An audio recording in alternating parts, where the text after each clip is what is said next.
Master the magic of English. Contrast and comparison through stress, rhythm, and intonation.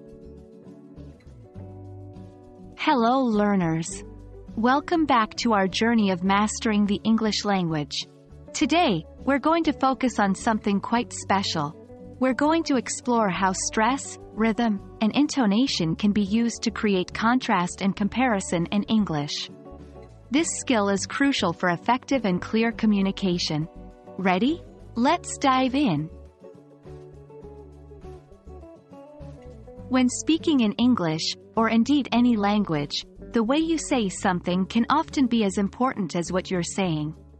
Stress, rhythm, and intonation are all key to conveying your message accurately and effectively.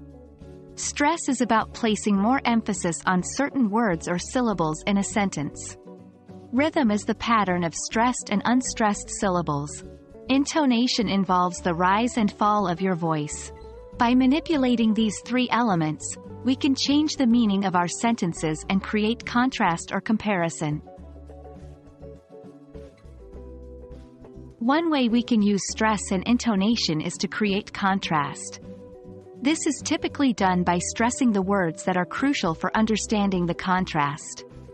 Let's take an example sentence. I didn't take the last cookie, John did.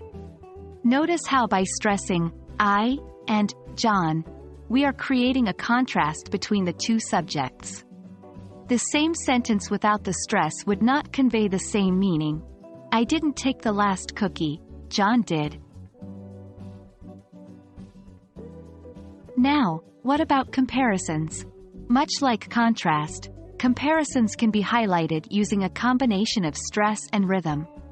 Take this sentence, her apple is bigger than my apple. Here, by stressing her, bigger, and my, we draw a comparison between the sizes of the two apples.